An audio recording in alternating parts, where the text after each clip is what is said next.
Nós estamos hoje continuando a nossa série sobre o reino inabalável. Fala bem forte comigo, reino inabalável. Esse é o nome da nossa série e hoje nós estamos entrando na nossa quarta mensagem. Semana passada nós falamos sobre o mecanismo do reino, como que o reino de Deus funciona. Hoje a gente vai um pouco mais a fundo e encarar outros aspectos do reino de Deus. Mas antes disso, feche os teus olhos onde você está, foca no Espírito Santo, respira bem fundo. Reconhece a presença dele aqui. Jesus fala que o reino de Deus não está aqui nem acolá, ele está dentro de nós. Entre em contato com esse reino dentro de você. Senhor Deus, muito obrigado pelo teu reino. Muito obrigado porque nós temos acesso ao reino através da tua graça. Muito obrigado que nós pertencemos à tua família. Muito obrigado porque as coisas deste mundo vão passar, mas o teu reino ele é eterno. E hoje nós pedimos, Pai, fala conosco, fala com ele agora e pede, fala comigo, Senhor. Eu estou aberto, meu coração está vulnerável, meu espírito está pronto.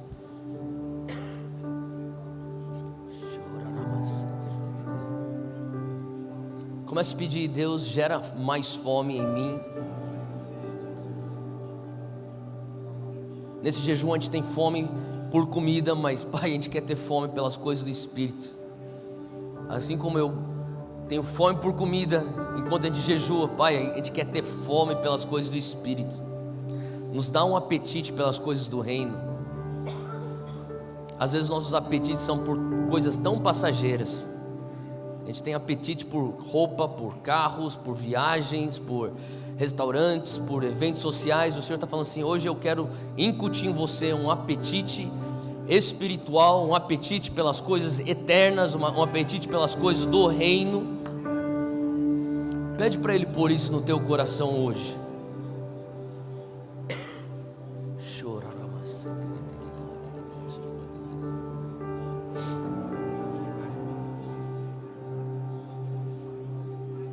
Erga suas mãos onde você está, erga bem alto, repita comigo: Senhor Deus, eis-me aqui. Senhor Deus, meu coração está aberto, eu tenho fome de Ti. Fala comigo hoje, traz alinhamento. Eu te dou liberdade para o Senhor me alinhar com os céus, em nome de Jesus.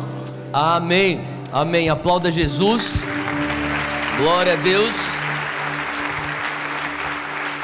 Glória a Deus. Você pode se assentar onde você está. Abre comigo aí em Hebreus 12, é o nosso texto-chave da nossa série. Nós estamos falando sobre o reino inabalável.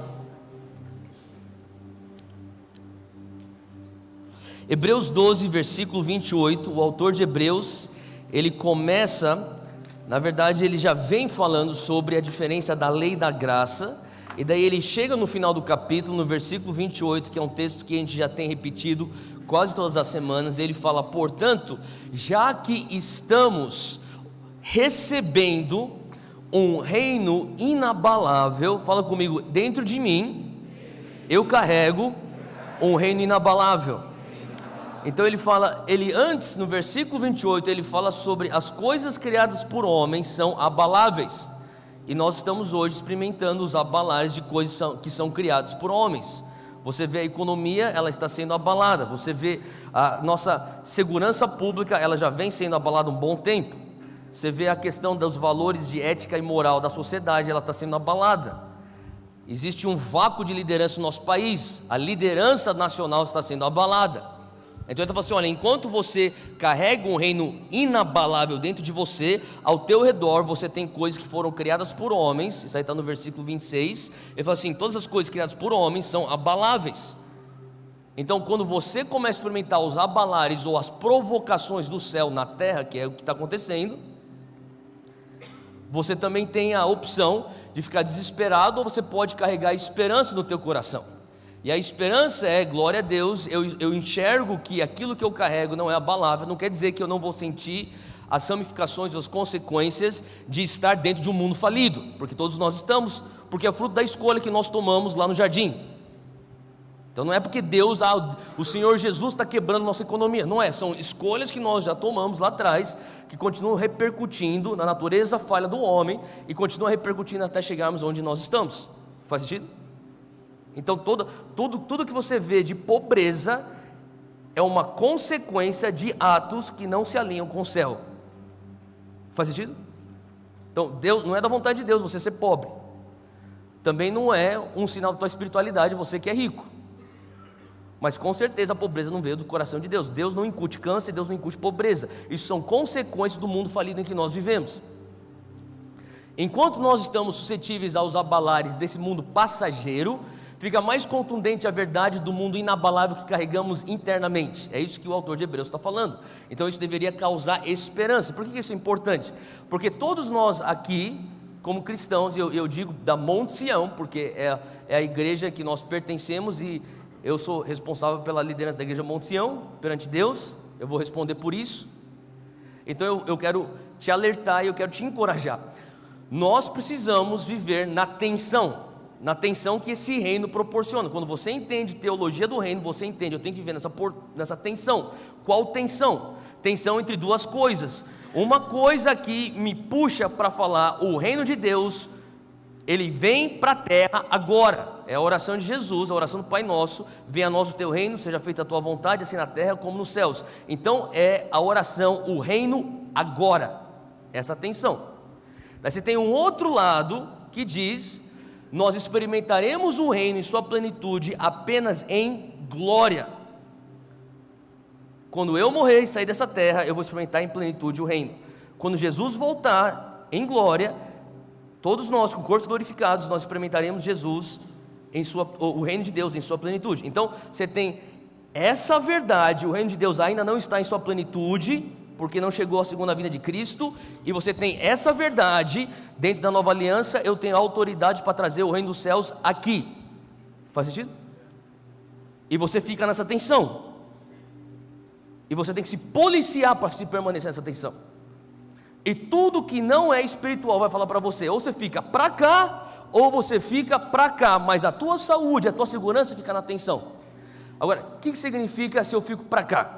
Se eu fico para cá, eu acredito que o reino de Deus vem completo agora.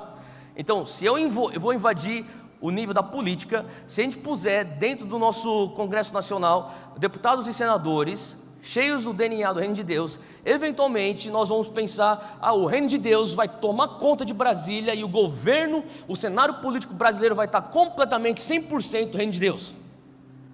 Nós sabemos que isso não vai acontecer até a vinda de Cristo. Faz sentido? Mas isso não deve me impedir de buscar isso. Só que a pessoa que não entende que Jesus vem trazer na sua plenitude, ela pensa: vamos invadir o mundo as esferas dos negócios, vamos invadir a esfera da educação, a esfera da família, a esfera da comunicação, a esfera da política, a esfera das artes e entretenimento, a esfera da igreja, e vamos entrar, e de repente você se pega num discurso de ganhar as esferas para invadir as esferas com o reino de Deus, que de repente você não tem nem por que olhar para a segunda vinda de Cristo. Faz sentido? Então por que eu vou falar Maranata, se você já consegue trazer o reino aqui? Isso aqui é um extremo. Agora o outro extremo e isso aqui é muito mais comum. O outro extremo é: cara, o mundo está indo de mal a pior, o negócio está ficando cada vez mais escuro, o negócio está ficando cada vez mais desesperador a situação. Sabe de uma coisa? Eu quero que esse negócio se exploda mesmo, porque o melhor é que isso aqui tudo pegue fogo mesmo para Jesus voltar. Quem já escutou crentes falando dessa maneira?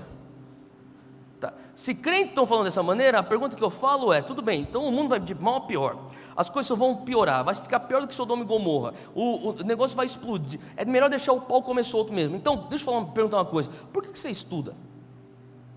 Por que você trabalha? Por que você existe, cara? Morra, você já é salvo. Faz sentido? São os dois extremos. Aonde que Deus nos quer?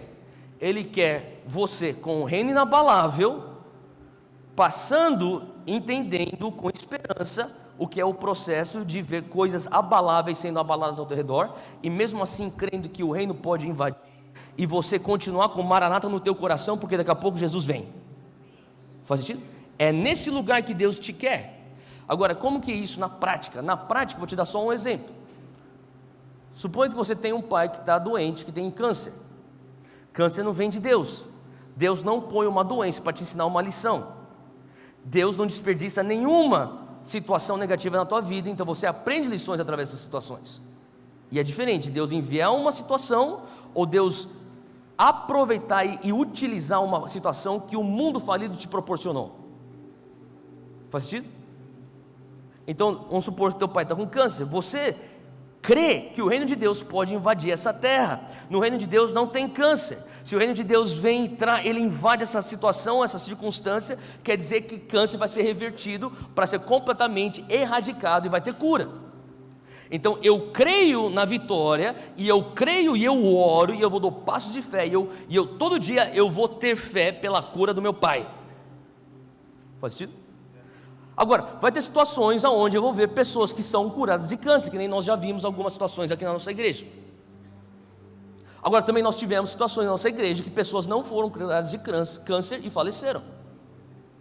Então, independente qual for o resultado, eu vou crer até o último minuto. Deus, eu creio na tua cura, eu creio na tua cura, eu creio, e eu vou orar, eu vou jejuar, eu vou pedir que pessoas vão lá ungir meu pai no hospital. Eu vou crer, eu vou fazer tudo que a palavra fala para eu fazer, eu vou crer. Agora, se no final de tudo o meu pai morrer e for embora desta terra, eu também continuo nessa tensão, crendo que um dia eu voltarei a estar junto com meu pai na glória, só que ele e eu com o corpo glorificado, e eu anseio por aquilo.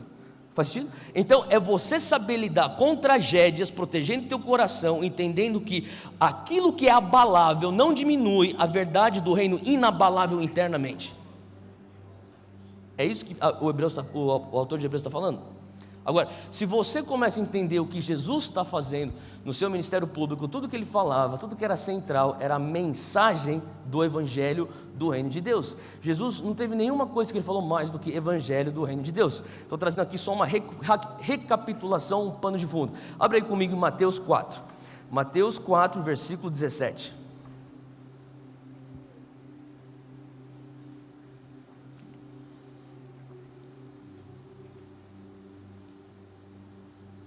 Diz assim: desde então, começou Jesus a pregar. Deixa eu só falar uma coisa. Hoje a gente vai abrir bastante versículo, tá? Então, você tem que acelerar os teus dedinhos aí.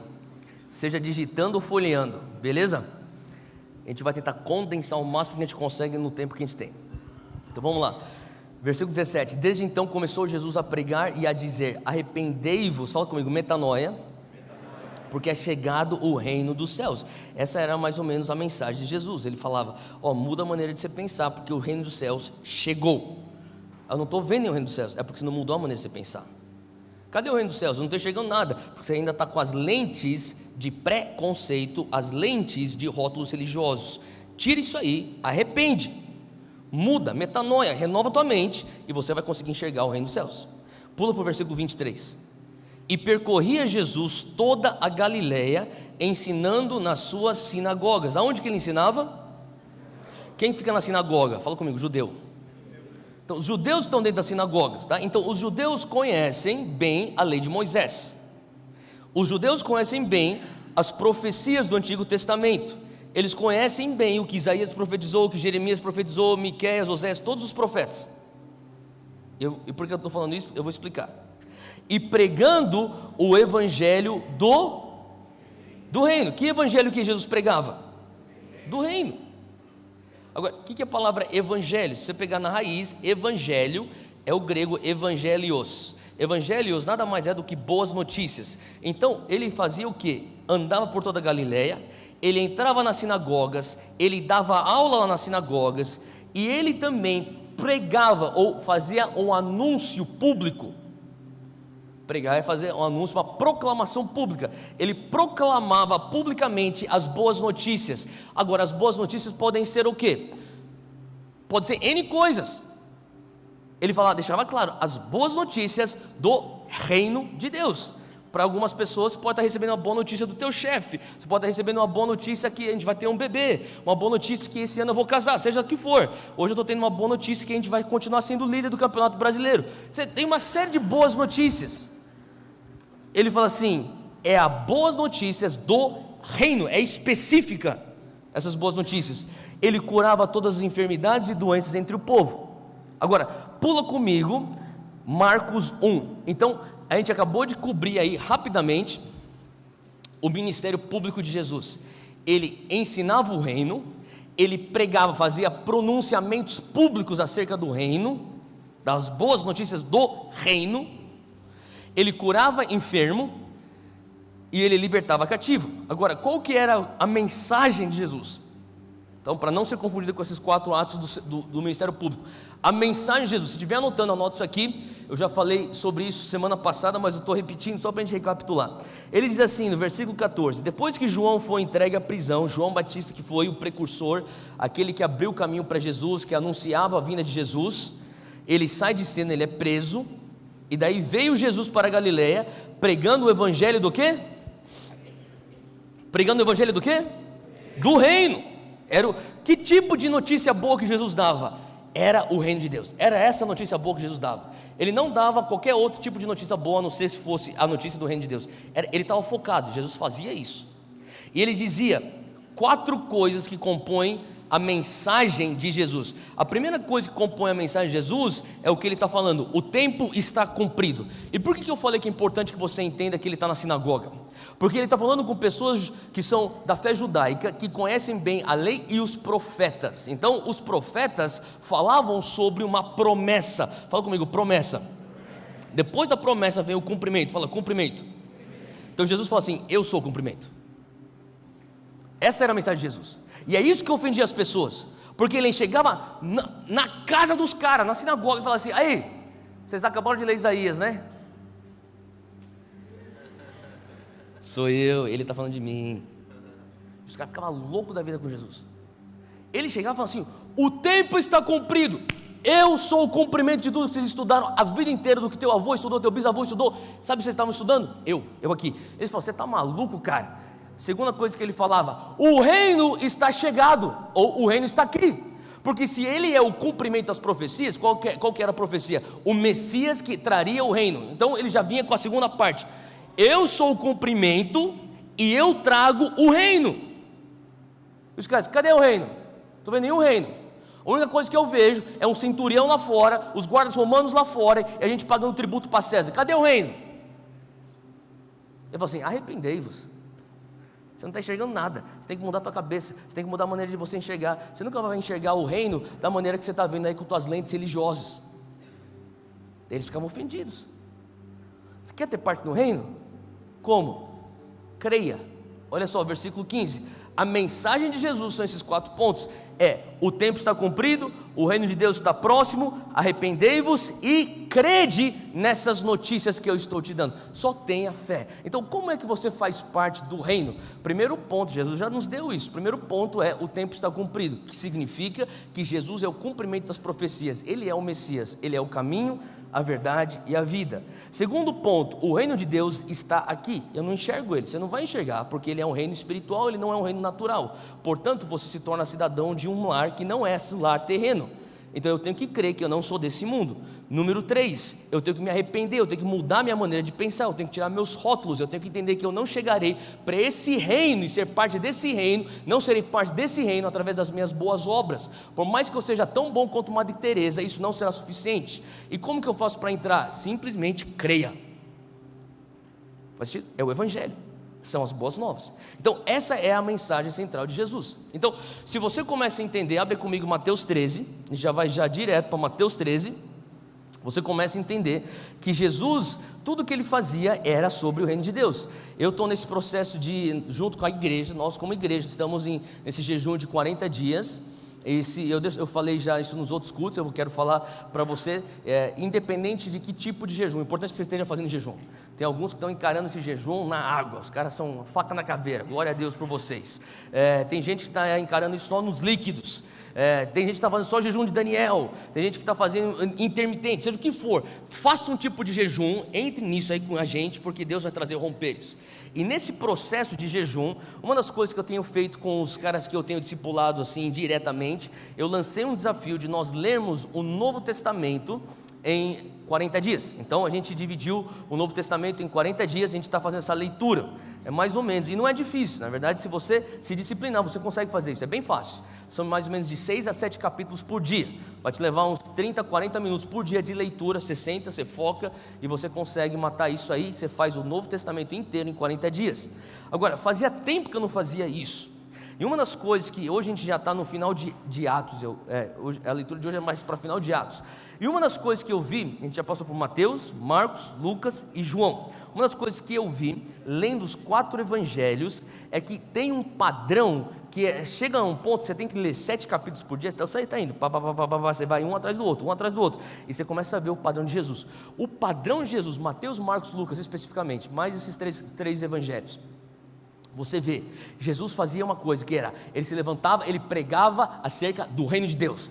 Pregou acerca do reino de Deus, beleza, agora traz o enfermo, curava o enfermo. Depois que ele fazia, pregava sobre o reino de Deus. Depois que ele fazia, traz o opresso, libertava o opresso. Depois prega acerca do reino de Deus, traz o enfermo, cura outro aí. Agora o que mais você vai fazer, Jesus? Eu vou pregar sobre o reino de Deus.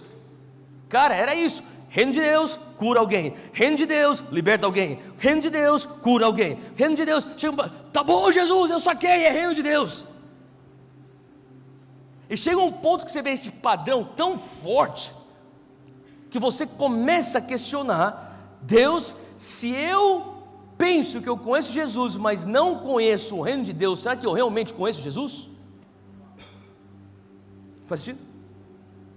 Eu conversava com um jovem que estava voltando recentemente de uma viagem missionária que ele foi para a Finlândia, e ele estava me falando sobre como que foi um momento onde ele estava tentando conversar com um jovem finlandês e eles não estavam se entendendo, e não tinha a ver com o idioma, porque eles estavam falando o mesmo idioma, e que não era finlandês, e não tinha a ver também com a mensagem, tinha a ver com a cosmovisão, como cada um enxergava o mundo. E ele chegou e falou assim para mim: Theo, eu descobri. Falei: o que foi? Para eu poder realmente passar uma mensagem, eu tenho que entender a cultura de quem está recebendo a mensagem, eu tenho que contextualizar essa mensagem para aquela pessoa. Eu falei: uau, cara, você já é um missionário. Missiologia é isso. Eu falei: nem precisa, você já sacou. É contextualizar a mensagem para aquela cultura. Eu comecei a pensar sobre o fato que Jesus não veio de uma cultura terrena. Jesus, ele chega em cena trazendo uma cultura do céu. Da onde vem essa cultura? Reino dos céus. Assim como se você quer conhecer bem uma pessoa e conhecer ela a fundo, você precisa conhecer de onde ela veio, a cultura de onde ela veio, e você tem que também conhecer a família dela. Concorda comigo? Eu lembro quando as pessoas falavam para mim: quando você casar com alguém, você vai casar com a família. Quem já escutou isso? Quem é casado concorda comigo? Todo mundo, cara. A pessoa fala: não, vou casar com essa pessoa, estou apaixonado com ela. É melhor você estar bem com a família, você vai casar com a família. É verdade, não é verdade? A mesma coisa com Jesus. E com Jesus, ele fala assim: olha, você quer me conhecer? Conheça a minha cultura. É por isso que a gente tem que ter entendimento que talvez, se eu quero realmente conhecer Jesus, compensa e eu preciso pagar o preço para realmente entender de onde ele veio. Qual que é a cultura de Jesus? É a cultura do reino dos céus, é de lá que ele veio. No versículo 11 do capítulo 13 de Mateus, você está com isso aberto, ele fala assim, ele acabou de falar sobre uma parábola, e nessa parábola as pessoas estão boiando, e os discípulos pegam ele de canto e falam assim: Jesus, cara, por que você fica falando de parábola? Ninguém te entende nada, cara. Como assim você vai ficar falando de parábola? Esse tipo de coisa do semeador, parará. Daí Jesus explica por que ele fala sobre parábolas. Versículo 11 ele fala: a vocês, falando para os discípulos, a vocês foi dado o conhecimento dos, fala comigo, mistérios. Então, o que são mistérios? São os segredos. E se você começa a pegar os mistérios e os segredos, desvendá-los, você vai começar a entender que tem muita coisa no reino do céu que parece paradoxal, mas uma vez que você tem um mistério desvendado, faz total sentido. Faz sentido o que eu estou falando? Então tem muita coisa que você fala assim: cara, isso aqui não faz sentido. Mas quando ele começa a desvendar os mistérios, cara, agora estou sacando. Antes dele desvendar o mistério, parece totalmente paradoxal, contraditório. Ele diz assim: a vocês foi dado o conhecimento dos mistérios do reino dos céus. A eles não. Quem seriam a eles? a massa, o povo, a multidão que está lá atrás dos sinais. Ele diz: a quem tem será dado, e a esse terá em grande quantidade, quem não tem, até o que tem lhe será tirado. Por essa razão eu lhes falo por parábolas, porque vendo eles não veem, e ouvindo não ouvem nem entendem. O que ele está falando? Tem certas coisas que são preciosas demais para eu simplesmente dar para a multidão. Sabe, Jesus, ele dava, os sinais estavam em acessibilidade para a multidão. Os milagres estavam em acessibilidade para a multidão, as curas, as libertações, só que os mistérios do reino ele reservava para os discípulos. É isso que ele está falando. Então, para pensar que até hoje, desde os dias de Jesus até os dias de hoje, a massa vem porque Jesus, eu preciso de um milagre, vem para a igreja. O cara vem para a igreja, eu preciso de um milagre. Jesus, eu preciso de uma cura. Semana passada estava nem aí para Jesus, hoje descobriu o diagnóstico, vou para a igreja. Cara, estou quebrado, não tenho dinheiro, vou para a igreja. Beleza, já fiz toda a farra que eu quis fazer, eu quero achar uma mulher para casar, vou para a igreja. Faz sentido? Estou depressivo, vou para a igreja, quero me matar na segunda-feira, mas quem sabe ele me encontra na igreja no domingo. Cara, vem para a igreja do jeito que você está, não tem problema, Jesus quer você do jeito que você está, todo esfolado, mancando, está tudo capenga, vem do jeito que você está, tudo sujo, vem. Agora Jesus fala assim: vem, agora eu te amo demais para permitir com que você permaneça do jeito que você veio. Você vem, eu te aceito do jeito que você está. Vem com os teus questionamentos, vem com o teu dedo apontado, vem aí com o teu ceticismo, vem do jeito que você está, vem aí todo agnóstico, vem. Agora, quando você chegar aqui, cara, o meu amor por você é tão grande, eu não vou conseguir deixar você permanecer nesse estado. Eu vou trabalhar em você, eu quero te melhorar, eu quero te amar, eu quero te curar, eu quero te limpar. Faz sentido o que eu estou falando? Agora, para você se engajar nesse processo de upgrades que ele quer proporcionar para você, ele vai falar para você: você quer carregar a cruz junto comigo? Você consegue se comprometer junto comigo? Nesse momento ele está fazendo um convite ao discipulado. Faz sentido?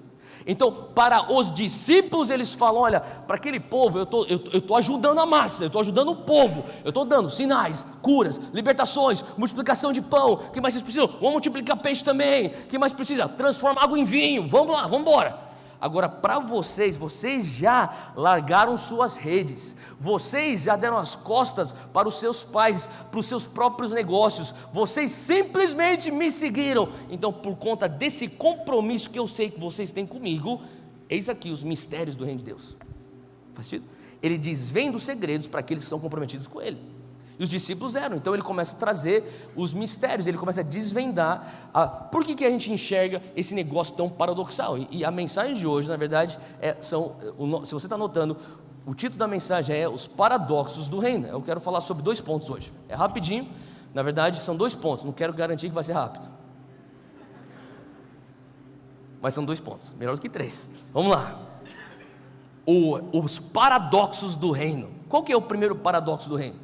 Número 1 é que o reino, esse reino que nós pertencemos, que está dentro de nós, esse reino inabalável, ele é de ponta cabeça. Fala comigo, de ponta cabeça. É de ponta cabeça se você tem o mundo como tua referência. Já que nós estamos nessa terra, vamos falar que ele é de ponta cabeça. Agora eu vou te dar 7 evidências que esse mundo, ou que esse reino que nós estamos, o reino do nosso Deus, ele é de ponta cabeça. A primeira evidência que esse reino é de ponta cabeça é porque no reino de Deus, abre aí comigo em João 18, versículo 36. João 18, 36, Jesus está perante um oficial romano, Pôncio Pilatos, sendo questionado, prestes a ir para a cruz. Ele questiona: como é que você é um rei? Como é que você veio de que reino? Ele está questionando Jesus. Jesus responde Pôncio Pilatos. Ele diz aqui no versículo 36, disse Jesus, todo mundo achou? João 18, 36. Ele fala: o meu reino não é deste mundo.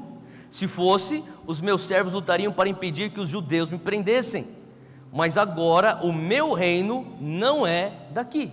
Então como que esse reino é de ponta cabeça? Porque você pode pegar um avião, ir para a Europa, e você pousa lá em Londres, e você está no reinado britânico. Concorda comigo? Você pisa em solo britânico, você come lá fish and chips, você está lá, assiste o jogo do Liverpool, você está na Inglaterra, você está no reinado britânico. Você pode fazer a mesma coisa indo para a Suécia, no reinado sueco. Você não consegue pegar nenhum avião e pousar no reinado de Deus.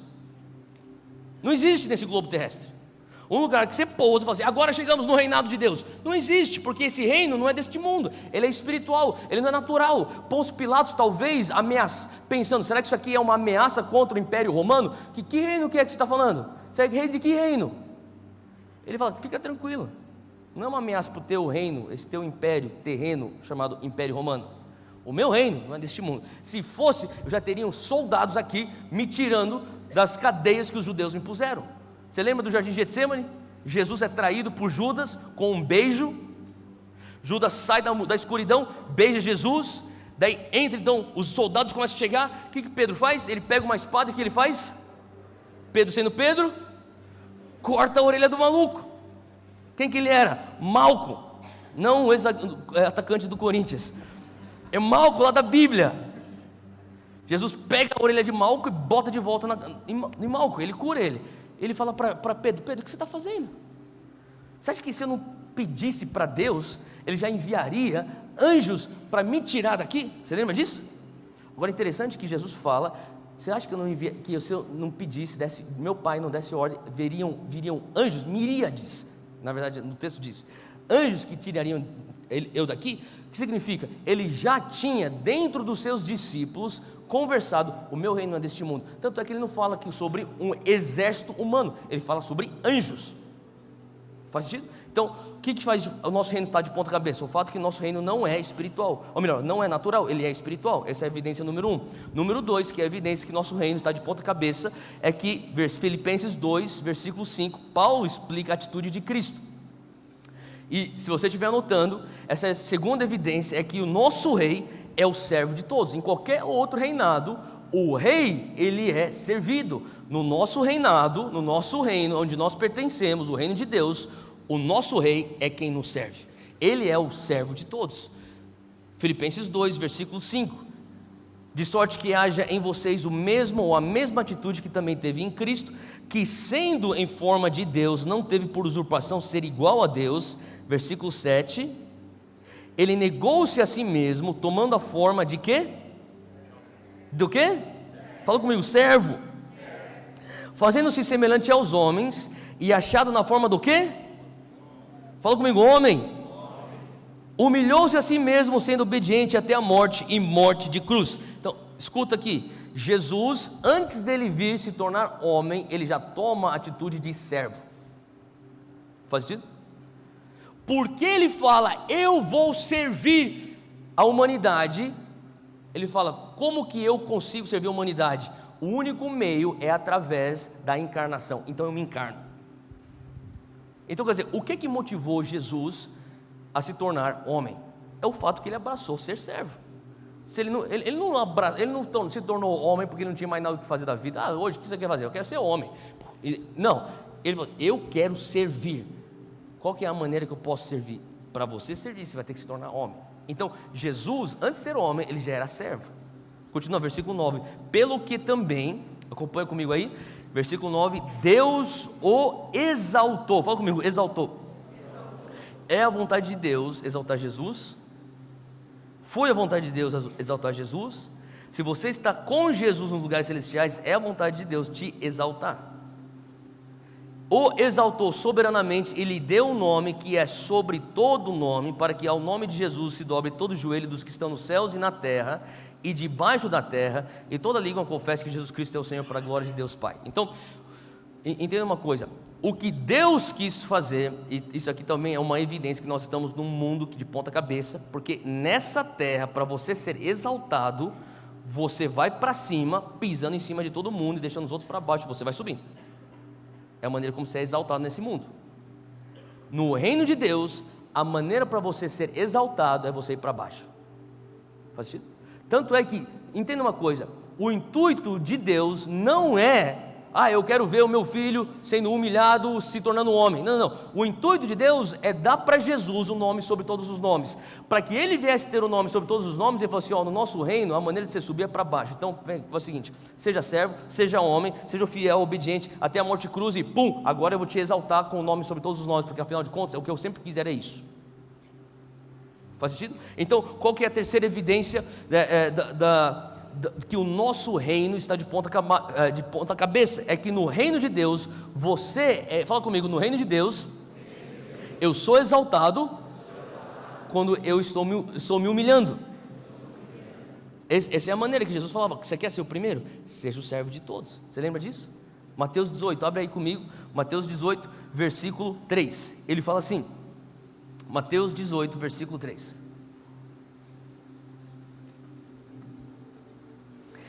ele fala: eu lhes asseguro que a não ser que vocês se convertam e se tornem como crianças, fala comigo, crianças.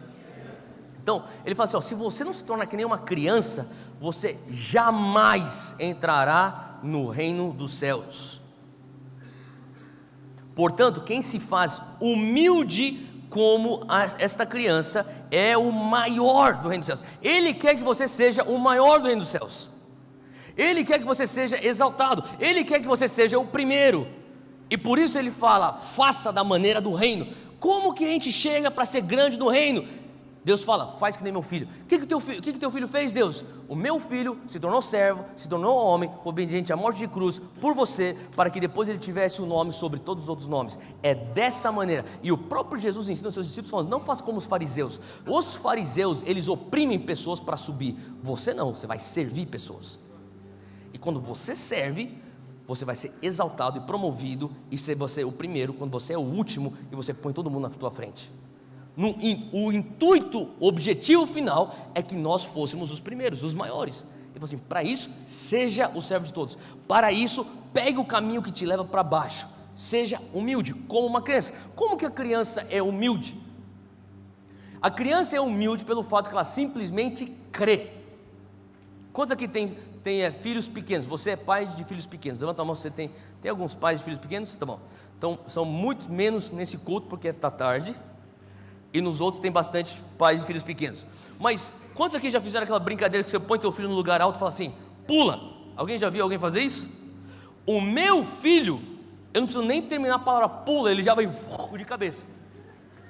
E ele mete a cabeça no meu peito, e eu tenho que pegar, eu tenho que achar um jeito dele pegar. Agora, eu sei que em algum momento na vida dele, ele vai se dar mal. Eu sei disso. Porque toda criança cresce com isso, ela acredita facilmente. Ontem mesmo estava no shopping com a Júnia e com os dois meninos.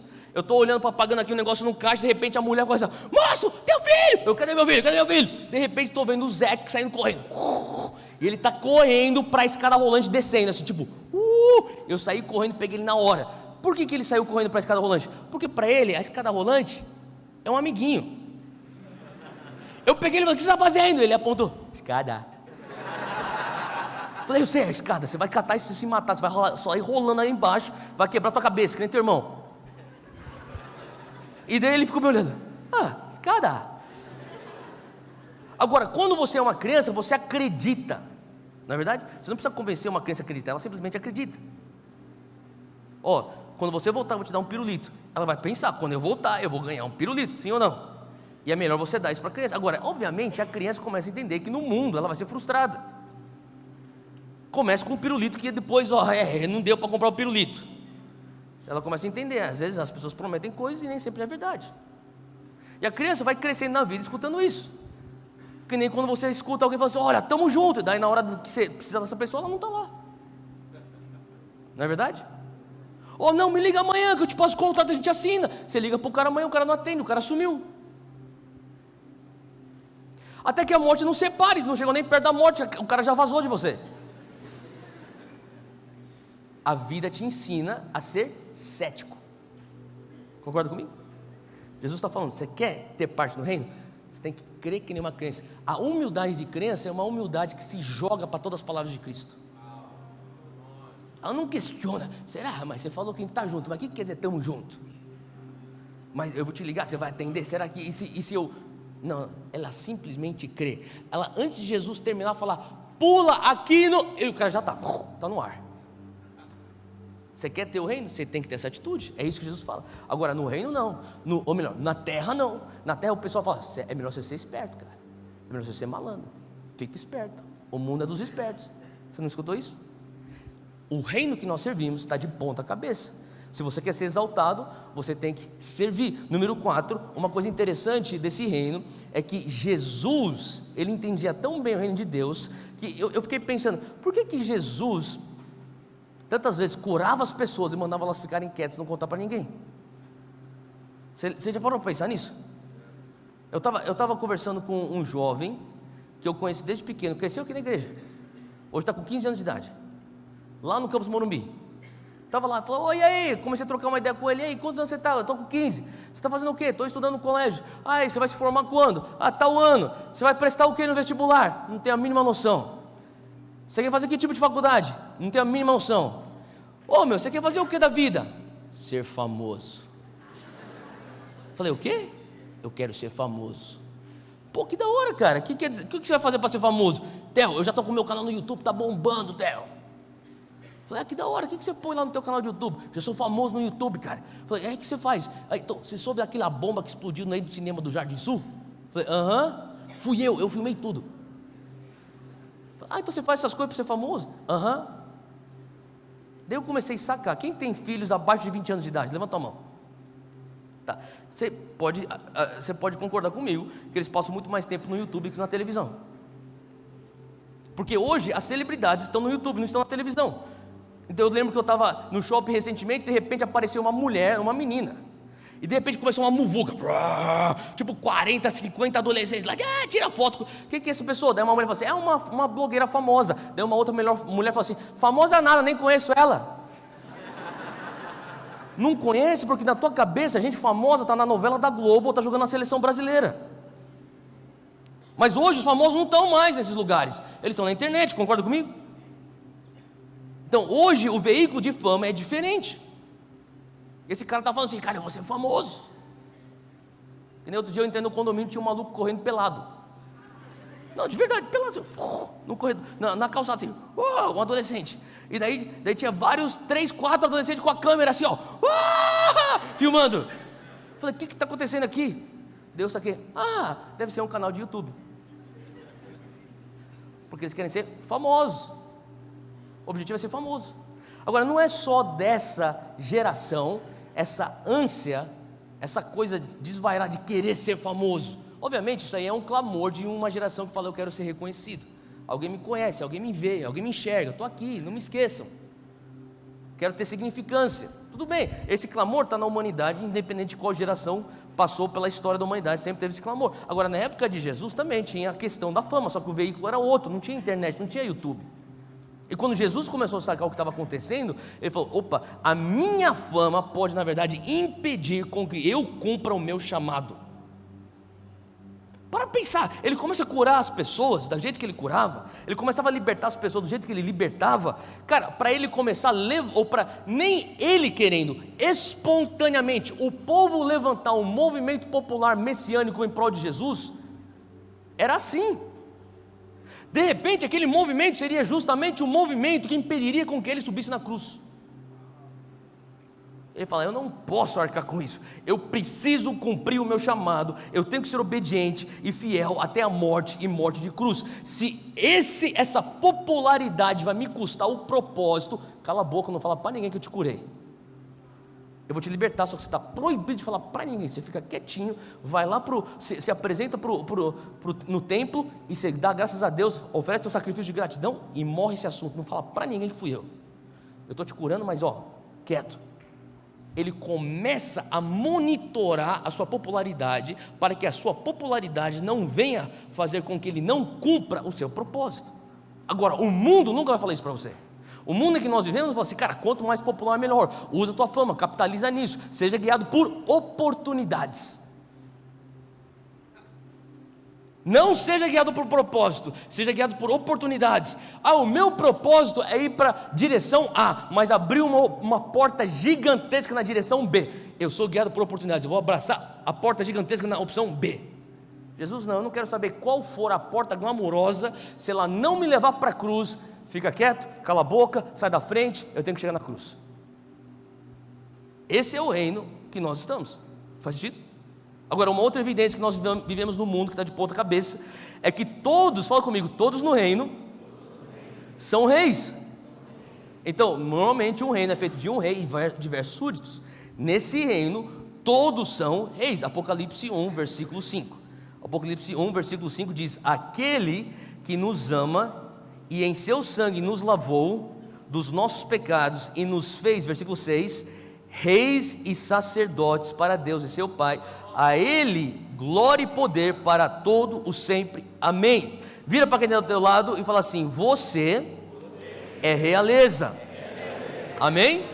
Quantos estão se sentindo um pouco melhor hoje agora? Amém? Você é realeza. Eu não me sinto realeza. Você tem que renovar a tua mente. A minha vida não parece que é realeza ao meu redor. Renova a tua mente e a tua vida vai ser consequência dos teus pensamentos.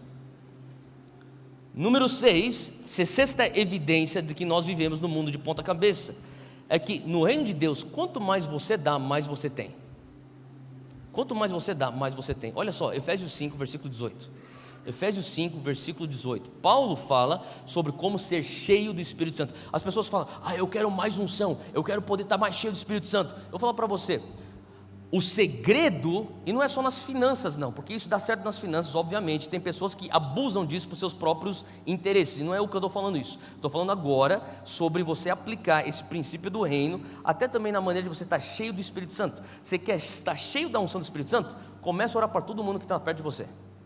Sirva as pessoas ao teu redor. Olha só o que Paulo fala: não vos embriagueis com vinho em quem há contenda, mas enchei-vos do Espírito Santo, falando entre vós com salmos, hinos, cânticos espirituais, cantando, salmodiando ao Senhor no vosso coração. Versículo 20, está acompanhando aí? 5:20, a primeira palavra é dando. Fala comigo: dando sempre graças por tudo ao nosso Deus e Pai, em nome do nosso Senhor Jesus Cristo. Então, o momento que você está sentindo, estou numa escassez, começa a dar graças. Estou me sentindo esgotado, começa a dar adoração a Deus. Quanto mais você dá no reino, mais você é cheio. Eu não tenho encorajamento, então sabe o que você está? Eu estou tão desencorajado, frustrado, decepcionado. Sabe o que você faz? Você sai para algum lugar público e começa a encorajar pessoas. Vai para o teu trabalho e começa a encorajar pessoas. Começa a falar assim: cara, eu vejo a luz de Cristo em você. Vai para o teu link, começa a construir pessoas, edificar pessoas. Vai ver se você não sai cheio do Espírito Santo. Porque no reino de Deus, quanto mais você dá, mais você recebe. Faz sentido? No reino de Deus, a abundância, ela é mensurada. A abundância nessa terra, ela é mensurada por quanto que você tem na tua conta bancária. Eu sou rico, prova para mim que você é rico. Você vai lá no teu aplicativo do banco e mostra: isso aqui não é ser rico? Uau! Agora, no reino de Deus, eu sou próspero, prova para mim que você é próspero. Olha quanto que eu estou dando para as pessoas, olha quanto que eu estou abençoando pessoas.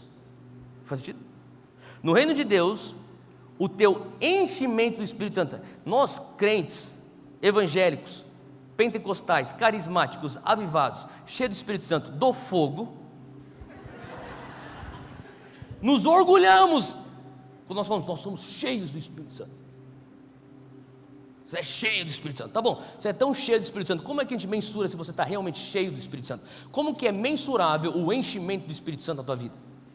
O mensurável do enchimento do Espírito Santo da tua vida vem através, não de você falar: eu estou cheio, eu nasci de novo, fui batizado nas águas, fui batizado no Espírito Santo, eu tenho os dons disso, daquilo. Tudo bem, o que vai ser a prova do teu enchimento é o quanto que você transborda. Até você chegar no talo, você está simplesmente cheio. Agora, você está realmente transbordando o Espírito Santo? Eu não consigo ver o que está do talo para baixo. Até aqui você pode falar: estou cheio, eu vou acreditar. Agora, quando eu começo a ver um transbordar, faz sentido o que eu estou falando? Então, o que quer dizer ser transbordar? Eu estou cheio do Espírito Santo, só que você não consegue trazer palavras de sabedoria para ninguém. Eu estou cheio do Espírito Santo, você não consegue nem parar para orar e trazer encorajamento para ninguém. Eu estou cheio do Espírito Santo, as pessoas não conseguem nem ir para você pedir oração para cura, porque eles nem confiam no teu taco, na tua unção para você curar enfermo. Estou cheio do Espírito Santo, preciso de uma libertação. Ora aqui com essa pessoa. Essa pessoa não, vou com essa pessoa que parece que está mais cheia do Espírito Santo.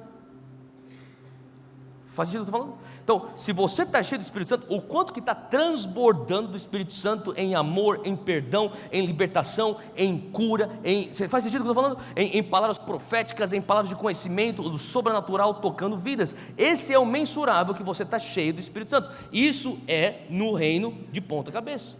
Agora, no reino onde nós estamos, nesse reino terreno, você é o que você tem. No reino dos céus, você é o que você dá.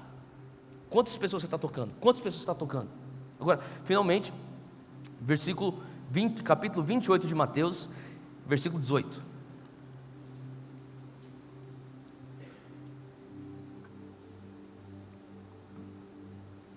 Isso aqui é antes da grande comissão. Logo antes da grande comissão, Jesus fala uma coisa muito importante. Você tem que entender que Jesus agora já teve o ministério público dele. Ele já morreu, ele já foi julgado, morreu, foi sepultado, ressuscitou, apareceu publicamente pós-ressurreição. E deixa eu falar uma coisa. As pessoas falam, o espírito dele ressuscitou. Não, o corpo dele ressuscitou. Como que a gente sabe que o corpo dele ressuscitou? Porque espírito não come. Faz sentido? E na praia ele fala, frita o peixe, vamos comer. Ele entra, ele atravessa a parede e fala, Tomé, me toca. Você não toca um espírito. Você já viu um demônio? Você já viu um fantasma, um espírito? Ai meu Deus, Theo. Você nunca viu? Você já viu umas manifestações, né? Então, você não consegue tocar um espírito.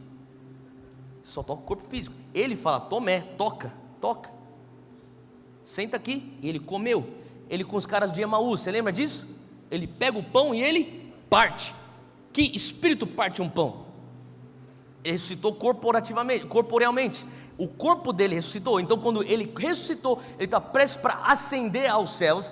Versículo 18, capítulo 28, ele diz assim: então Jesus aproximou-se deles e disse: foi-me dada, o quê? O quê? Fala comigo, toda a autoridade nos céus e na terra. Você pode pensar, Theo, mas no big deal, isso aí, ele é Jesus, ele é Deus. Não é nada demais? Se ele fosse Deus, ele não precisava receber a autoridade. Ele só recebe a autoridade porque tudo que ele fez como homem. Faz sentido? Então, nos 3 anos de ministério público que ele teve aqui na terra, você pode falar assim, ele curou enfermo, também ele é Deus. Ele expulsou demônio, também ele é Deus. Ele multiplicou pão, também é Deus. E daí isso te isenta da responsabilidade de se mover no sobrenatural. Porque você tem essa mentalidade, ele é Deus. Agora você tem que entender, se ele é Deus, ele não precisava receber depois da ressurreição toda a autoridade. Por que ele recebe toda a autoridade? Porque ele faz o processo necessário com todas as leis espirituais para chegar num ponto onde ele tem direito a receber toda a autoridade, porque ele vence a morte. Então como que ele fazia tudo antes? Porque ele estava sob a autoridade do divino. Enquanto você está aqui nessa terra, nós estamos sob a autoridade dele. Então é a presença dele, a autoridade dele sobre a minha vida. E por isso que eu vou operar as obras de Cristo, porque ele fez isso sob a autoridade do Pai aqui na terra. Faz sentido? Agora, ele chega a ter toda a autoridade, uma vez que ele vence a morte. O que quer dizer isso? Ressurreição. Então, no reino dos céus, isso aqui é a última evidência que nós estamos no reino de ponta cabeça. No reino dos céus, fala comigo, se eu quiser autoridade, eu terei que morrer. Faz sentido? O mundo vai falar para você, não morra, não joga a toalha, não confessa, não dá sinais de fraqueza, não dá sinais de vulnerabilidade, não assuma o teu erro, segura até o final. É assim que você perde a autoridade. Jesus fala assim, morra para o teu ego. Fala, eu morro para mim, que venha Cristo viver através de mim. Aí você vai ter a autoridade. Agora, para pensar comigo, acompanhe esse raciocínio. Como que ele tem toda a autoridade? Ele teve toda a autoridade só porque ele ressuscitou. Faz sentido? Por que ele ressuscitou? Porque antes de ressuscitar ele teve que morrer. Sim? Você não consegue ressuscitar se você não morre antes. E por que ele teve que morrer? Ele só morreu porque ele foi o sacrifício ideal, substituto pelo meu pecado e pelo teu pecado. Você pode pensar, Theo, mas está cheio de gente morrendo, todo dia no Brasil morrem dezenas e dezenas de pessoas. Por que ele teve que morrer? Porque só ele consegue ser o sacrifício substituto ideal. Como que seria um sacrifício substituto ideal? Você lembra que no Antigo Testamento, na lei de Moisés, os judeus, eles tinham que trazer, para o perdão dos seus pecados, uma ovelhinha, um cordeirinho imaculado e perfeito? Lembra disso? Jesus é esse cordeiro imaculado e perfeito. Como que ele é perfeito e imaculado? Porque ele passa 33 anos nessa terra sem pecado, como homem sem pecado. É muito fácil fazer, também ele, sabe, a gente se isenta de um andar de santidade porque a gente fala, mas Jesus também, né, o cara era Deus. Não, como homem, ele passa os 33 anos sem pecado. Como que a gente sabe disso? Até o nascimento dele foi sem pecado. Como que foi o nascimento dele? Veio do Espírito Santo através da virgem. Os irmãos deles não, daí já era a semente do pai com a mãe. Agora ele não, era a semente do Espírito Santo no ventre da virgem. Então desde o nascimento dele, ele está completamente imaculado. Ele passa os 33 anos dele aqui imaculado, e ele vai para a cruz para ser o sacrifício ideal. Agora, ele só consegue ser o sacrifício ideal porque ele se torna homem, concorda comigo? Você pode pensar, então podia pôr um anjo lá naquela cruz. Não, para que a humanidade pudesse ser quitada da sua dívida, teria que ser um homem. Faz sentido? Então ele tinha que vir como homem, ele não podia vir como um espírito, não podia ser um anjo, Gabriel ou Miguel, não podia ser, tinha que ser o homem Jesus. Ele só consegue ser homem porque ele abre mão, antes de ser homem, ele tinha que abrir mão de sua divindade. Agora, antes de ele abrir mão da sua divindade, está acompanhando comigo? Antes de ele abrir mão da sua divindade, ele já tinha toda a autoridade. Mas Jesus, você tem que fazer todo esse ciclo aqui? Abre mão da divindade, que já tem inclusa toda a autoridade, para você se tornar homem, para você vir nascido da Virgem Maria, para você viver totalmente imaculado, para você ser o sacrifício de propiciação ideal, para você ser morto na cruz, para você ser sepultado na terra, para você ao terceiro dia, depois de ter passado e resgatado no inferno todas as chaves, você ressuscitar dos mortos, para você aparecer através de uma ressurreição corpórea e falar para todo mundo que você está aqui completamente ressuscitado, vivo, e falar, toda a autoridade foi dada. Jesus, por que você vai fazer tudo isso? Porque era a única maneira com que eu e você pudéssemos ter parte nessa autoridade. Faz sentido? Por isso que no versículo 19 ele fala, portanto, ide e fazer discípulos. Por isso que eu estou falando, se você é crente e você não está engajado na grande comissão, sem pudor eu falo, vai morrer, cara. Você cospe na cara do meu Salvador na cruz quando você faz isso. Quando a única coisa que você quer fazer é viver um mundo gospel. Então ele está falando para mim que ele vai abrir mão da divindade dele, vir como homem, passar por tudo que ele passou, morrer na cruz, ressuscitar, dar autoridade para você viver na igreja evangélica. Volta para a católica. Então a gente entende, desculpa gente, voltando. Número 2, o reino de Deus é de trás para frente. Então o paradoxo é que ele é de ponta cabeça, ele também é de trás para frente. Por que ele é de trás para frente? Porque muitas vezes nós confundimos. Se você estiver anotando, anota isso aqui. O Senhor está falando para nós. Sabe, por que o reino de Deus é de trás para frente? Porque muitas vezes nós confundimos o nosso destino com a nossa missão. Então a gente pensa, não, o nosso destino. Então, passo para trás, vamos lá. Qual que é o nosso destino? Fala comigo, o meu destino é ir para o céu. Então anota isso aí, meu destino é ir para o céu. Qual que é a minha missão? A minha missão, fala comigo, a minha missão é trazer o céu na terra.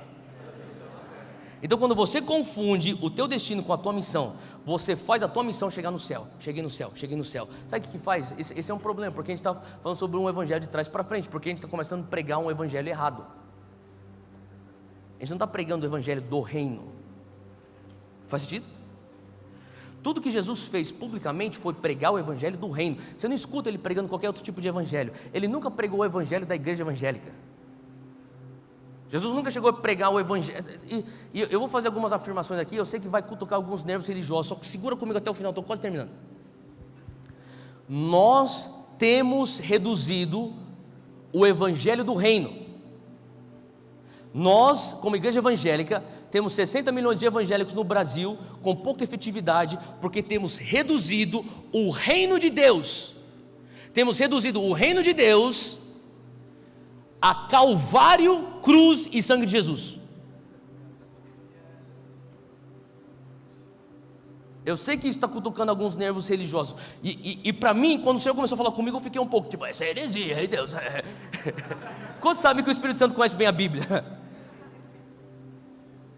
Cara, nós temos reduzido o Evangelho para Calvário, cruz e sangue de Jesus. Agora, se você for ver, Jesus nunca, eu duvido você achar isso no Evangelho, nunca publicamente pregou, você tem que nascer de novo. Jesus não pregou publicamente, você tem que nascer de novo. O que ele pregava publicamente? É só você ler a Bíblia, os 4 evangelhos, você vai ver. Publicamente ele só falava, reino de Deus, reino de Deus, reino de Deus, reino de Deus, demonstra o reino de Deus. Reino de Deus na teoria, reino de Deus na prática. Reino de Deus na teoria, isso aqui é o reino de Deus. Traz aqui o enfermo, reino de Deus. Traz o endemoniado, liberto, reino de Deus. Reino de Deus, reino de Deus. Ele só fazia isso publicamente. Agora, em particular, ele chamava os seus discípulos, os seus amigos, a sua família. Ele falava, olha, vai estar chegando o momento, eu vou ter que ir para a cruz. Eles vão me matar, eles vão me injustiçar. Tanto é que Pedro falava, Jesus não, nunca. E ele falava assim, arreda-te de mim, Satanás. Você lembra disso? Mas ele, perante os seus amigos, os seus familiares, ele falava assim, eu vou ter que ir para a cruz, eu vou ter que ir para o Calvário, eu vou ter que morrer, eu vou ter que vou derramar o meu sangue, mas não se preocupe, eu vou embora, mas virá o Consolador. Você lembra disso? Agora, ele não falava isso publicamente, ele falava isso em particular. Quando é que ele começa a falar isso publicamente? O que ele falava em particular? Abre aí comigo, João 3. João 3, você lê esse texto aqui em João 3, você começa a entender um pouco mais do que Jesus está falando. Ele fala assim, versículo 1, e havia entre os fariseus um homem chamado Nicodemos, príncipe dos judeus, ele é um dos líderes fariseus. Este foi ter de noite com Jesus na madrugada e disse-lhe, Rabi, olha só o que Nicodemos fala para Jesus, Rabi, mestre, bem sabemos que é mestre vindo de Deus, porque ninguém pode fazer estes sinais que tu fazes, se Deus não for com ele. O que ele está falando? Olha, eu estou vendo o que você está fazendo aí, você está pregando publicamente reino de Deus, demonstrando o reino de Deus, curando as pessoas. Cara, isso aí eu nunca vi na minha vida, eu só sei que isso aí tem que ser coisa de Deus. É isso que ele está falando. Nicodemos está falando com Jesus. E aí o que Jesus responde? Jesus responde, ele fala assim, versículo 3, na verdade te digo que se aquele que não nascer de novo não pode o quê? Não pode o quê? Ver o reino de Deus. Ele não perguntou, Jesus, como que eu posso ver o reino de Deus? Ele não perguntou isso. Ele só falou, cara, eu estou vendo sinais, cara. Eu estou vendo o que você está fazendo por aí. Eu estou vendo o que o pessoal está falando de você. Como é que eu posso ter parte nisso? Por que ele não pergunta, como que eu posso ver o reino de Deus? Porque ele não tinha linguagem para aquilo. Tem coisas que você vai experimentar no reino de Deus, você não tem nem linguagem para aquilo. Faz parte de talvez a tua linguagem está só limitada à tua antiga vida. Faz sentido o que eu estou falando? Então você vai vir de um jeito. Então não espere com que os teus colegas de trabalho venham com evangeliquez falar para você que eles precisam mais de Deus na empresa. Eles não vão falar desse jeito. Eles vão falar talvez através de palavrão. Eles vão falar através de linguagens que ele tem da avó dele que é macumbeira. Ele vai talvez usar uma linguagem que ele escutou o pai dele que vai na católica falar. Benze a gente aí, faz uma prece aí. Faz aí, sei lá, baixa o santo aí para nós. Mas no fundo, o que o cara está falando? Eu quero o reino de Deus, eu quero ver o reino de Deus. É que ele não tem linguagem para aquilo. Você não pode cobrar o cara de falar em evangeliquez. Faz sentido? Então o que o velho Nick estava querendo fazer? Nicodemos. O Nick chega no meio da madrugada falando, olha, eu nem sei o que é aquilo, só que eu sei que aquele negócio, fez uma parada aqui dentro. Eu preciso disso, cara. O que é isso? Você quer entrar no reino de Deus. É isso que é? É aquela parada que eu estou vendo? É. Então você vai ter que nascer de novo. Faz sentido? Agora, o que atraiu o Nick para procurar na madrugada Jesus? O reino de Deus. Jesus não foi na rua falando, o meu sangue tem poder. Ele não fez isso. Por quê? Porque papo de sangue, papo de calvário, papo de cruz é para dentro de casa. Não é linguagem de rua. Qual que é a linguagem de rua? O reino de Deus está chegando. Você está machucado? Chega aí. O reino de Deus vai te tocar. Você está precisando de amor? Vem cá, cara. O reino de Deus está aqui. Você está com conflito? Vem cá, cara. Reino de Deus, cara. Esse é papo de rua. E deixa eu só fazer um parênteses aqui. Deixa eu só fazer um parênteses. Eu não questiono a sinceridade do nosso irmão, mas você não pode, em cadeia nacional, num debate presidencial, falar com linguagem de papo de casa. Faz sentido? Eu não questiono a sinceridade da fé dele, mas isso só reforça o estigma sobre os evangélicos. Povo esquisito, desequilibrado, ignorante. É por isso que quando você chega no teu trabalho e você vê teu irmão evangélico, cala tua boca. Você não vai falar assim desse jeito.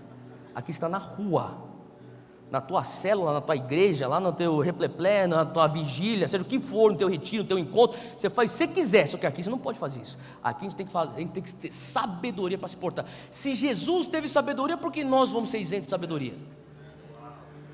Então, publicamente, você prega reino de Deus, em particular em ambiente de família, você fala sobre a teologia de Cristo, o Novo Testamento. Eu vou embora, mas chega o Espírito Santo. Quando o Espírito Santo chegar, ele vai te encher. Faz sentido? Ele vai te ajudar a lembrar de todas as coisas que eu te ensinei. Ele vai te guiar em toda a verdade. O que você está entendendo aqui? Você está entendendo aqui nos ensinamentos acerca de Jesus Cristo. Só que lá fora o teu papo é reino de Deus. Fala comigo, publicamente. Eu prego o reino. Na minha família, eu ensino Jesus. Faz sentido? É o sistema que Jesus usou. Agora, olha só comigo nesse texto aqui. Agora, você abre comigo em... Estou pulando aqui para a gente terminar a tempo. João 10. Rapidinho, João 10. Sabe qual que é o nosso problema? Nosso problema... João 10, versículo 9. Vamos ler primeiro esse versículo. Diz assim, Jesus diz, João 10, 9. Todo mundo achou? Jesus diz: eu sou a porta. Se alguém entrar por mim, salvar-se-á, e entrará e sairá e achará pastagens. O que Jesus é? Fala comigo, a porta. Versículo 10: o ladrão não vem senão a roubar, matar e destruir. Eu vim para que tenham vida e a tenham com abundância. Eu sou o bom pastor dá a vida pelas suas ovelhas. Então, Jesus é a porta. Então, para pensar, sabe, talvez o nosso problema é que a única coisa que a gente tem feito é falar sobre a porta, não está falando sobre o reino, cuja porta dá acesso. Faz sentido? Satanás não vai querer tirar a tua efetividade, convencendo você a pegar uma arma e assaltar um banco. Satanás não vai usar essa estratégia, porque hoje é domingo à noite e você está aqui, você não está na tua casa. Então quer dizer que você pelo menos tem alguma coisa de senso ético, moral, valores, religião, seja o que for. Eu acho que é importante estar na igreja, mesmo se você seja a primeira vez. Você saiu da tua casa e veio para cá, primeira vez. Não sou evangélico, não tem problema. Você saiu de onde você está aqui numa igreja evangélica. Mostra que você tem um pouco de senso ético, moral, algum valor religioso. Então, com uma pessoa que nem você, Satanás não vem com uma faca e fala: atravessa a rua lá e mata aquela senhora. Ele não vai fazer isso. Ele não vem com um saco de cocaína e fala assim: vai lá vender e faz dinheiro. Ele não vai fazer isso. O que ele vai fazer? Ele vai fazer para você tirar a tua efetividade, fazendo você fazer coisas boas que não são necessariamente as melhores. Então ele fala assim: não pregue a coisa essencial que Jesus nos ensinou, só pregue coisas boas. Então a igreja está pregando coisas boas. A igreja está pregando coisas que vêm de Deus, só que são as mensagens menores, não são as mensagens centrais. E a gente pergunta: por que a gente tem 60 milhões de pessoas na portaria e ninguém subiu para o 12º andar, onde está a festa do reino? Então todo mundo: vamos para uma festa. Onde que vai ser? Entra aqui, é a porta, entra na portaria, fica todo mundo na portaria. Meu irmão, a festa é no 12º, cara. O porteiro está tipo: mano, sai daqui.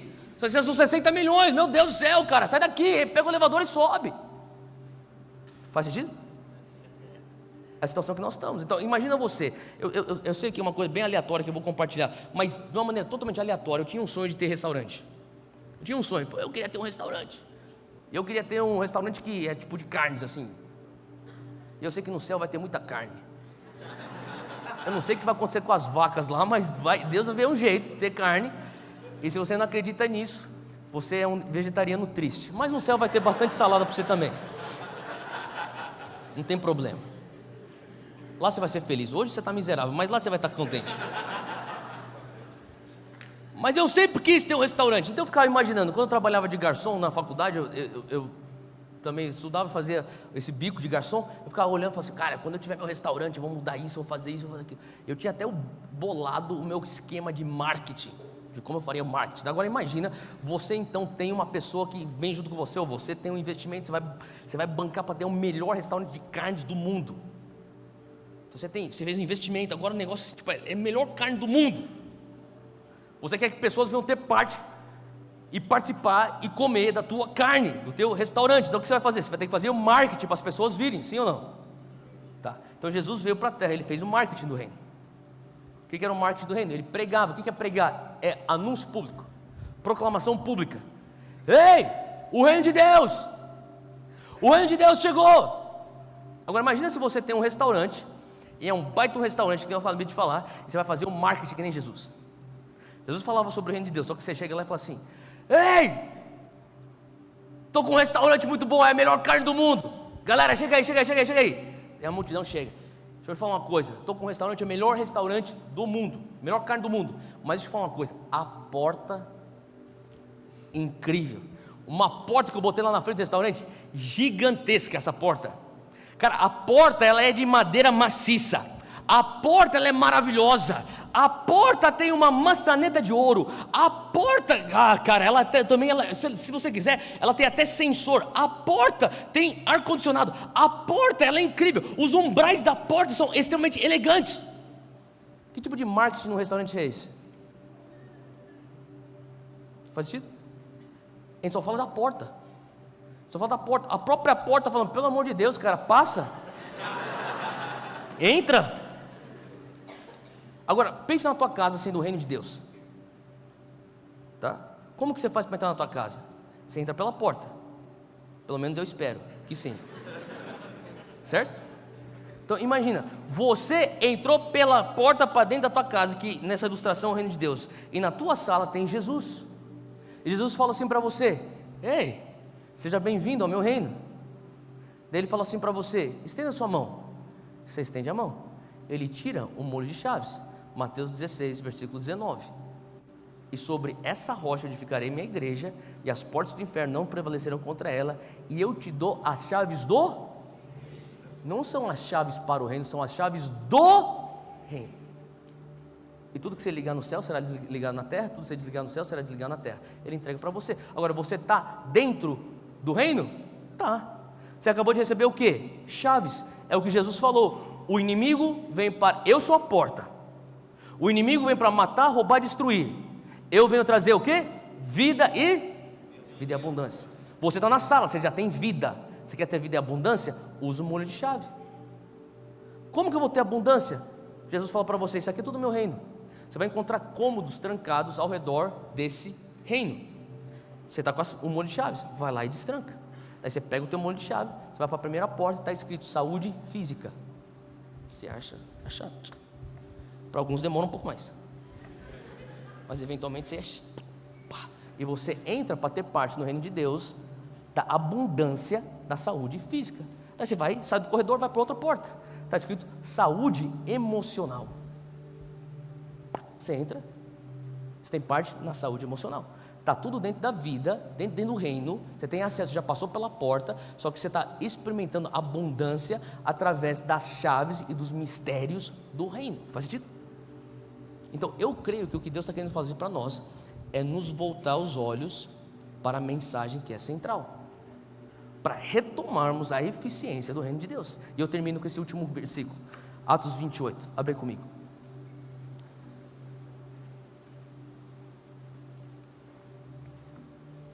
Diz assim: seja vós, Atos 28, 28. Paulo, ele está encarcerado, ele está em liberdade condicional, ele está acorrentado num centurião romano, ele está morando, ele apelou para César, então ele está lá esperando o julgamento dele. Ele espera 2 anos até o julgamento. Nesses 2 anos ele está em liberdade condicional, acorrentado. O que, se você for parar para pensar, foi a maneira que Deus usou para Paulo, de ficar viajando, plantando igreja, e fez com que ele escrevesse teologia, que é o que nós lemos hoje na nossa Bíblia. Foi encarcerado, acorrentado, que ele escreve Filipenses, Efésios, Gálatas, Colossenses. Ele vai escrevendo o que? Teologia neotestamentária. Ele explica o que é a nova aliança, ele explica o que são os dons do Espírito. Então foi a maneira que Deus usou, e Deus aproveita aquilo, e Paulo então nos beneficia com aquilo. Então você tem que entender que ele está preso escrevendo essas cartas. Versículo 28: seja-vos pois notório, ou saibam que esta salvação de Deus é enviada aos gentios, e eles a ouviram. Então, para pensar que ele está no final da carreira dele, final da vida dele, ele ainda está falando sobre o que é a missão central da vida dele: levar o evangelho para os gentios. Ele fala assim: olha, eu quero que você saiba, nunca parei de levar o evangelho aos gentios até hoje. Então, só um parêntese: qual o foco que Paulo tinha, que até o final da carreira dele, ele estava ainda batendo na mesma tecla que era o início? Qual que era o início? Ele levar o evangelho do reino de Deus para os gentios. Faz sentido? Então, é por isso que eu falo, enquanto nós estivermos aqui vivos como Monte Sião, você vai entender que a gente vai bater na mesma tecla, porque a visão ou a missão que Deus nos deu como Monte Sião é nós alinharmos o fluir do Espírito com o poder da palavra. Faz sentido? Então, a Monte Sião surgiu por conta do mover do Espírito Santo. Então, nunca na história, enquanto eu estiver vivo, ou enquanto muitos da liderança estiverem vivos, nunca você vai escutar alguém falando: os dons do Espírito Santo não estão funcionando hoje, eles eram na época dos apóstolos, eles cessaram. Isso é absurdo, porque a Monte Sião nasceu nisso, com essa visão. Nós sempre zelamos por palavra e por poder. Então, nunca vai ser só, e nunca vai ser tipo, vai ser os dois, palavra e poder. Faz sentido o que eu estou falando? E sempre vai ser focado para levar transformação para a sociedade. Por isso que você nunca vai escutar alguém aqui do púlpito falando: você quer servir a Deus? Você só serve a Deus atrás de um púlpito, então abre mão do teu trabalho e vem aqui para servir a Deus atrás de um púlpito. Nunca. Porque nós acreditamos que você pode servir a Deus aonde você está trabalhando, e que Deus está te dando uma esfera de atuação, que é o teu campo missionário, independente se é um consultório odontológico, uma sala de aula, se é uma faculdade, se é uma agência de publicidade, seja o que for, você é tão espiritual quanto alguém que está cumprindo o chamado, que nesse caso seria eu, atrás de um púlpito. Então essa é a mensagem central da Monte Sião, e Paulo fica firme na mensagem central dele. Pula comigo para o versículo 29. Havendo ele dito isso, partiram os judeus, tendo entre si grande contenda. Então, até o final da vida deles, Paulo tinha os judeus criticando ele. Os haters vão estar com você até o final. E Paulo ficou 2 anos inteiros na sua própria habitação que alugara, e recebia quantos? Fala comigo, todos. Todos quantos vinham vê-lo. Ele recebia ateu, ele recebia romano, ele recebia judeu, ele recebia grego, ele recebia agnóstico, ele recebia, sei lá, qualquer coisa, ele recebia. Adoradores de Diana, seja o que for, ele recebia. Versículo 31, olha o que ele fazia, 2 coisas que ele fazia: pregando o quê? E ensinando Jesus Cristo. 2 coisas que Paulo fez, as 2 coisas que Jesus fazia: ele pregava o reino de Deus e ele ensinava Jesus. O cara vinha, o cara era um, sei lá, um romano, agnóstico, então deixa eu pregar o reino de Deus para você. O cara era um apóstolo cristão lá de um outro lugar: vem cá que eu vou ensinar para você a tua teologia. Ele ensina Jesus. Faz sentido? Você tem que saber discernir as 2 coisas para retomar a eficiência. Fica de pé onde você está, a gente vai orar, a gente vai terminar.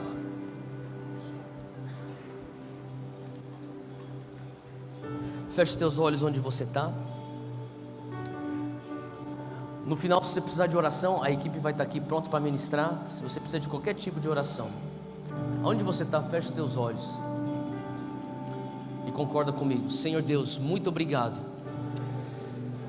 Muito obrigado por esse reino inabalável que temos dentro de nós. Muito obrigado porque pela graça de Cristo, por essa porta nós entramos para dentro desse reino. Nós queremos retomar, Pai, a eficiência do reino na sociedade. Nós pedimos agora por sabedoria, nós pedimos que o Senhor venha estar nos dando graça, que o Senhor venha nos ensinar, Pai, a realmente o que significa usufruir dessa autoridade, dessas chaves do reino e fazer discípulo das nações. Sela as tuas palavras nos nossos corações hoje, enquanto vamos para a nossa batalha amanhã e para o cumprimento da nossa missão amanhã.